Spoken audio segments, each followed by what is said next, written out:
So, what if every time a university made a huge breakthrough using your tax dollars, you actually got a direct cut of the profits? It sounds kind of crazy, right? Well, that's the core of a provocative new idea coming from the very top of the US government. And honestly, it could completely shake up how American innovation gets funded and who really benefits from it all. Okay, so let's get right into it. The new U.S. Secretary of Commerce, Howard Lutnick, is putting an idea on the table that really gets to the heart of a system that's been in place for nearly 45 years. We're not talking about a little tweak here and there. This is a complete rethink of who should profit from American ingenuity. The question is simple. If we, the public, pay for the research, shouldn't we get a piece of the pie? And this right here, this is the statement that really lit the fuse on this whole debate. The way he sees it, the American taxpayer is basically the lead investor in a ton of university research. But when one of those inventions hits it big commercially, that money doesn't really flow back to the Treasury. It goes elsewhere. Lutnick's proposal is, you have to admit, incredibly straightforward. His argument is that since the federal government pours billions of dollars into these research programs, it should get a 50% cut of the revenue from any university patents that come out of that funding. It's a pretty simple investor payback model just applied to, national innovation. Now, you really gotta understand who's saying this. As the Commerce Secretary, Howard Lutnick is literally in charge of the department that runs the U.S. Patent and Trademark Office. So this isn't some critic on the sidelines. He's the guy running the whole show. And that gives this idea some serious, serious weight. To really get why this is such a big deal, we have to rewind the clock a bit and look at how things used to work. Because before our current system, American innovation looked totally different. And frankly, it was pretty much stuck in a massive logjam. For a long, long time, the rule was simple. If the government paid for it, the government owned it. Any patent that came out of federally funded research belonged to Uncle Sam. Now, on the surface, that sounds an awful lot like what Lutnick is suggesting now, doesn't it? And this is a huge but, here was the problem. The private companies, the ones who could actually turn an idea into a real product, they were super hesitant to get involved.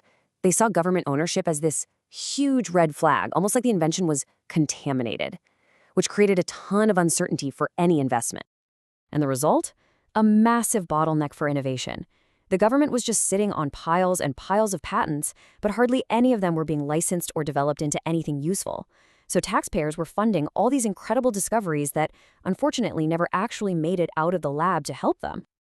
So that whole logjam was finally broken by one single game-changing law that completely transformed the landscape of American innovation. The Bayh-Dole Act did a complete 180. Instead of the government taking ownership, the law said the university or small business that actually did the work could own the invention.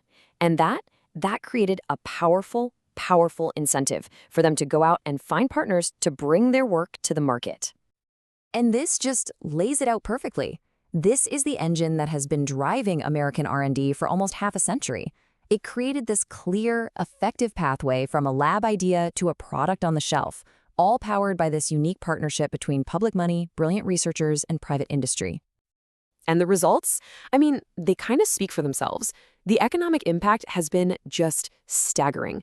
We're talking about nearly $2 trillion in economic output.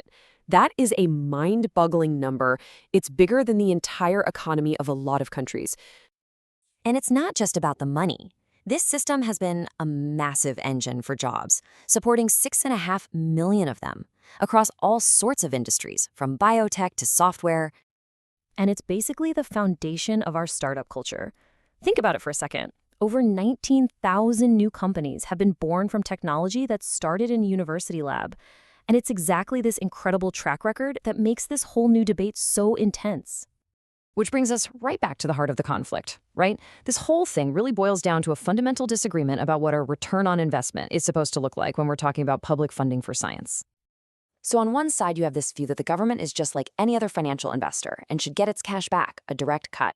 But on the other side, you have the argument that the taxpayer's real return isn't cash. It's the booming economy, the life-saving medicines, and the incredible technologies that this system creates for all of us. Now, the people who oppose this idea, like the Bayh-Dole Coalition, are quick to point out that this isn't some new concept. They say that a similar payback idea was actually debated and shot down when the law was first written. They're worried it would scare off private investment and basically end up being a tax on innovation itself. So if you look past the philosophical debate, critics are warning that a policy shift like this could have some seriously damaging real-world effects on the entire innovation system, especially for things like biotech, where getting a product to market costs an absolute fortune. The biggest worry is something called a chilling effect. Basically, if companies think the government can just swoop in at any time and claim half the profits, they might be a lot less willing to risk the millions, sometimes billions of dollars it takes to develop a new idea. And if that happens, what's to stop the best scientists from going somewhere else where their discoveries have a clearer path to making a difference? And look, this isn't just some hypothetical fear. Recent events show the administration is already poking at the edges of the current system. You can see a clear escalation here, from the nomination to a direct threat against Harvard, and then bam, this huge new proposal. That threat against Harvard centered on something called marching rights. It's this super powerful tool in the Bayh-Dole Act that's almost never been used. It lets the government just step in and start licensing a patent to other people. By threatening to use this, let's call it a nuclear option against Harvard's entire patent portfolio, the administration was sending a crystal clear message that they're ready to play hardball. So at the end of the day, this entire debate really forces us to ask ourselves a huge fundamental question. What is our innovation system for? Is its main purpose to generate revenue for the government? Or is it to spark the creation of new ideas and technologies that can literally change the world? The answer we choose won't just shape American innovation. It could decide whether the next life-saving drug is developed right here or somewhere else entirely.